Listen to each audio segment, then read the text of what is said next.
L'ombre de Pascal Laurent.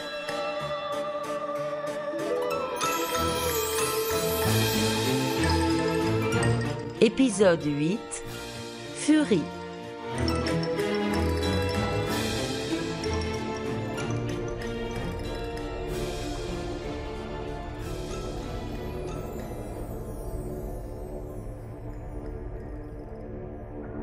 J'aurais dû sentir le coup venir. Non mais j'aurais dû. J'avais retrouvé une vie à peu près normale.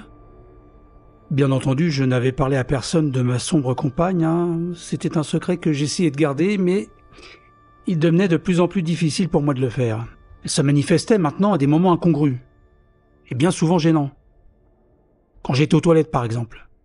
Pas moyen pour moi d'être tranquille au petit coin. Elle se matérialisait, elle me demandait ce que je ressentais à ce moment précis. Allez expliquer ça avec des mots simples. Ah non, j'en étais arrivé à aller faire pipi dans le noir pour être tranquille. La perception des choses, c'était devenu son cheval de bataille. Elle était omnibulée par ça. Ça la rendait complètement maboule. Et comment ça fait quand tu te coinces le doigt dans une porte Ouais, on se tutoyait maintenant. Qu'est-ce que tu ressens ? Est-ce que c'est chaud le lait bouillant ? Est-ce que c'est froid la neige ? Est-ce que ça sent bon le macaron ? Est-ce que ça a bon goût ? Oh là là là là. Pire qu'un mouflet surdoué. Oh, moi j'avais besoin de faire des breaks, vous imaginez. Alors, j'ai commencé à aimer le noir. Moi qui étais un angoissé de l'obscurité, un grand flippé des coins sombres, je commençais à les rechercher systématiquement.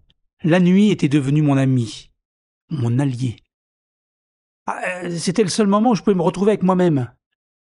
Dans le noir ou dehors quand il n'y avait pas de soleil. J'ai même commencé à adorer les temps pourris. Mais vraiment, j'étais devenu accro à la météo. Et j'en étais arrivé à prier pour que le soleil disparaisse carrément. On m'aurait annoncé qu'il avait explosé et qu'il s'était transformé en naine blanche, que j'aurais applaudi des deux mains. Et puis elle était devenue carrément impossible. Comme ce soir, là, une bande de copains que j'avais pas vus depuis longtemps était venue voir le spectacle. On avait fait une bringue à tout casser et je me rappelle plus les détails. Mais toujours est-il que je m'étais retrouvé avec Liupak, qui s'était probablement incrusté dans ce bar vers Pigalle. Impossible de me souvenir comment on avait atterri là. Au premier abord, il avait l'air sympa ce bar avec ses petites lumières et son ambiance cosy. Je me rappelle, j'étais affalé sur le comptoir, Liupak à mes côtés. Je regardais autour de moi. C'était nettement moins chaleureux à l'intérieur.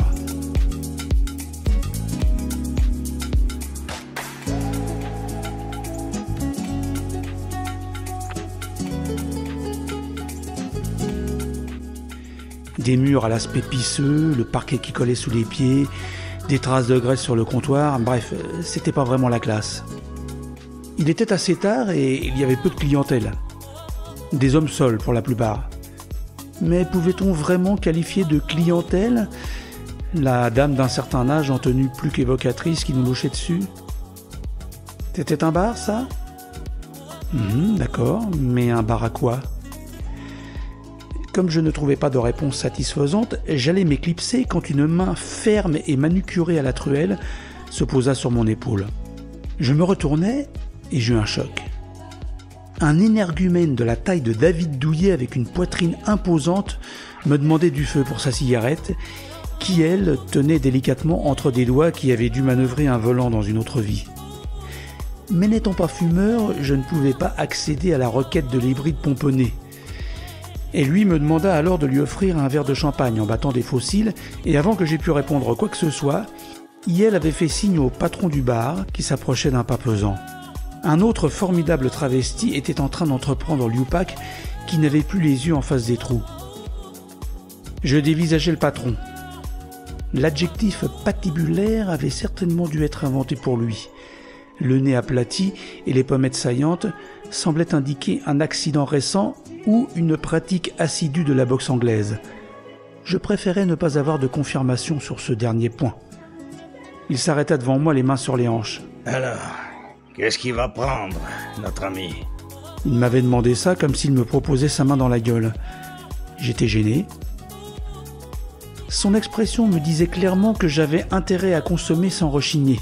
Du coup, je commandai un verre de champagne pour mon copain Pin et un coca pour moi.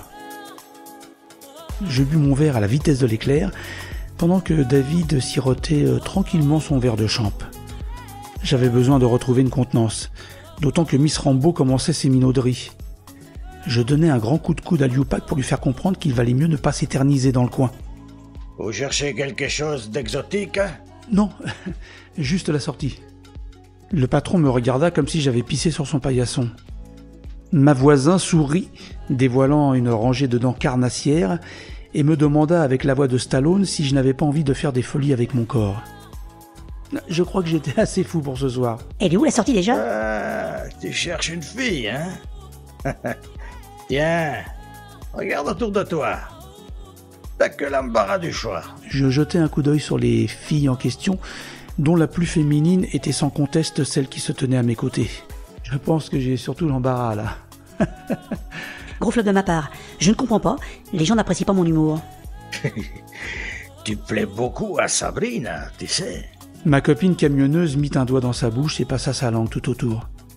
Merci, mais c'est pas pour ça que je suis là. Bon, il faut vraiment qu'on se tire. De toute façon, je suis marié, alors. Je comprends. Tu penses bien qu'il n'y a que des célibataires ici. Écoute, petit. Toi et ton minet, vous faites des ordres sur mon comptoir. Alors calte, ça fait 120 € pour les 4 verres. Quoi ? 120 €? Mais je les ai pas. Je regardais désespérément Stanislas, en espérant qu'il allait trouver une solution miracle pour nous tirer du pétrin dans lequel on s'était fourré, mais il n'avait Dieu que pour sa partenaire, une fausse blonde avec des faussettes et des faux seins.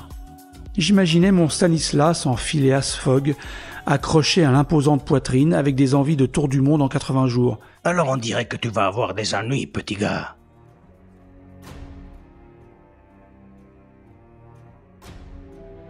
L'espace s'était comme réduit autour de moi.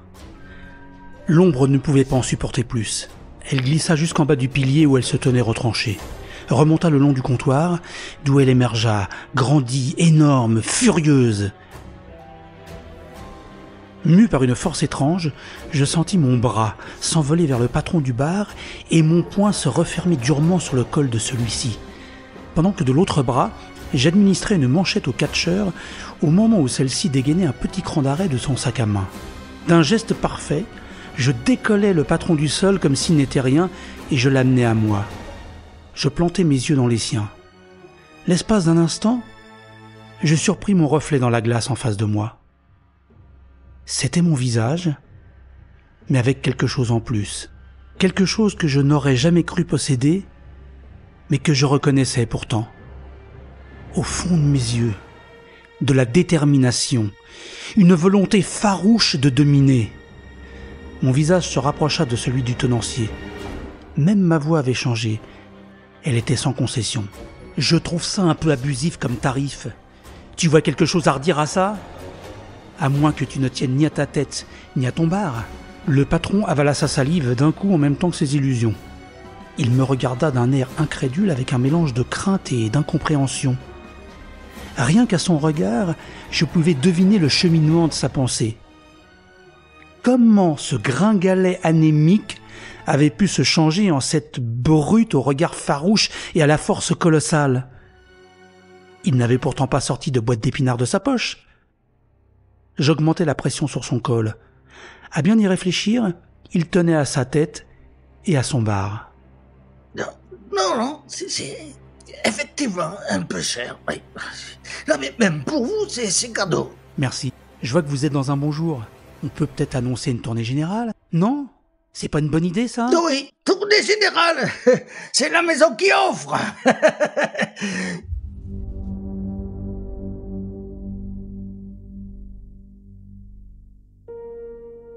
Je suis sorti en tremblant de tous mes membres. Mais c'était plus d'excitation que de peur. Parce que c'était pas moi qui avais soulevé ce type du sol sans tenir compte un instant de la plus élémentaire loi sur la gravité. Non.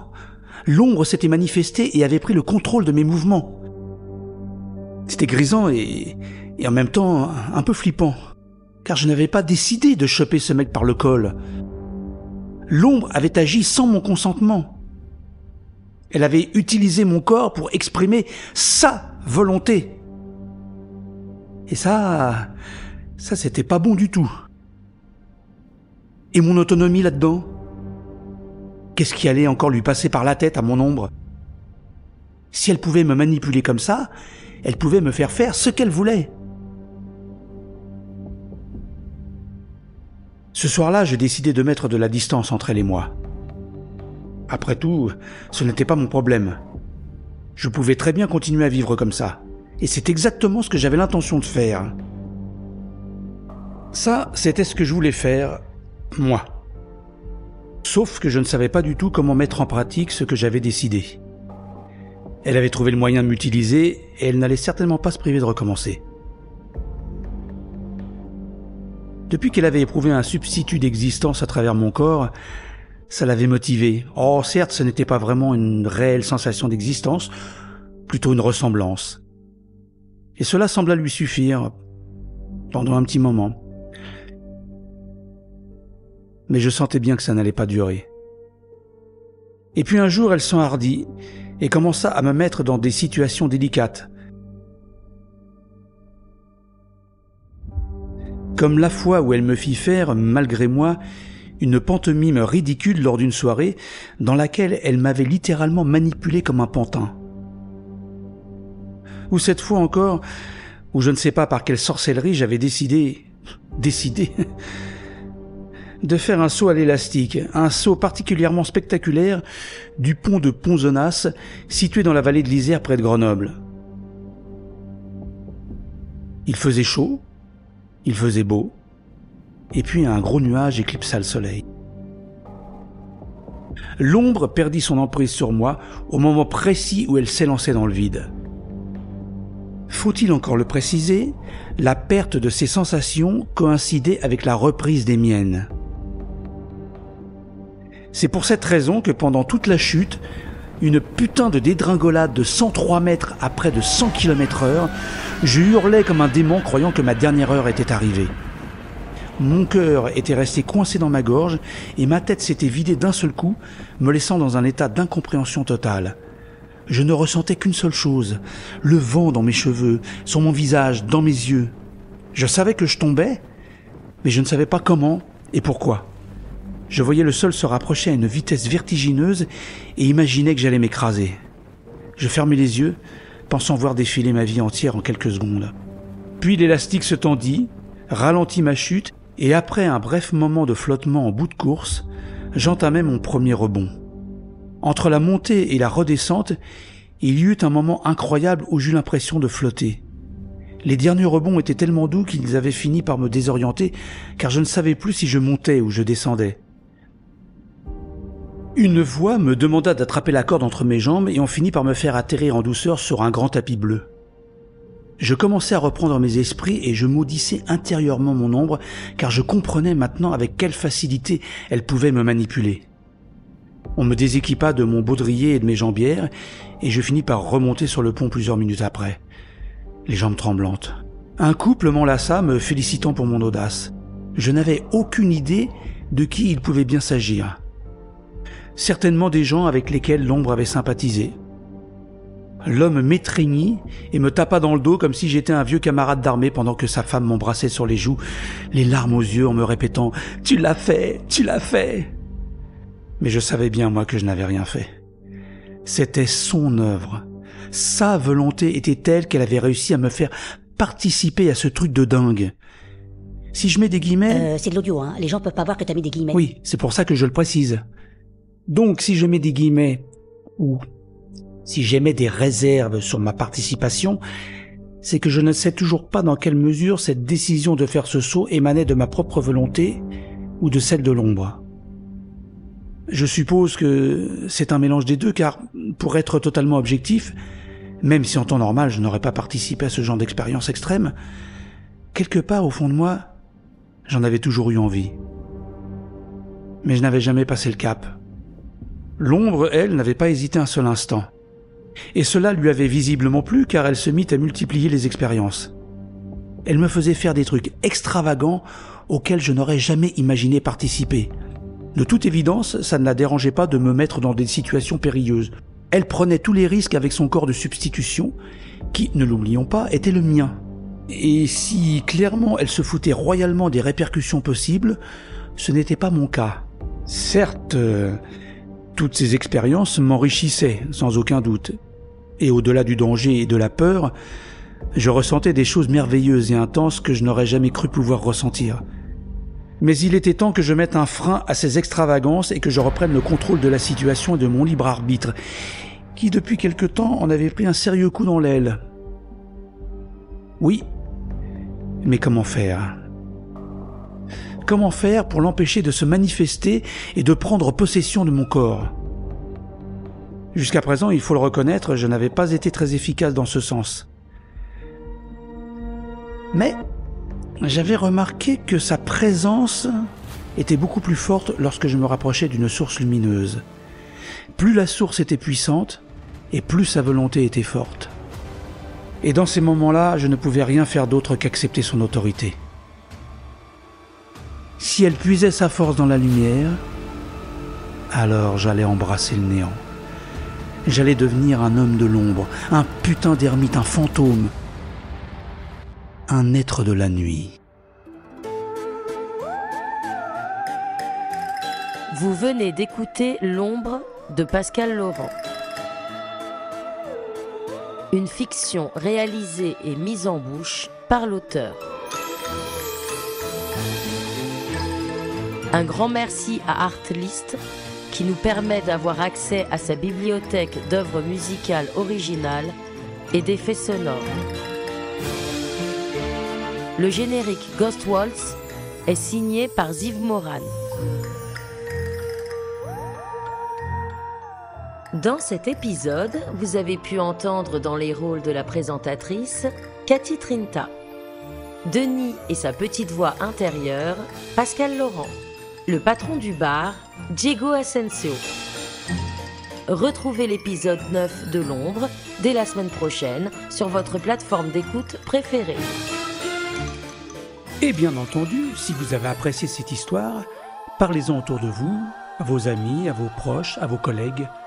Lâchez quelques pouces en l'air, mettez des étoiles, faites des commentaires. En bref, tout ce qui peut nous aider à sortir de l'ombre. Merci.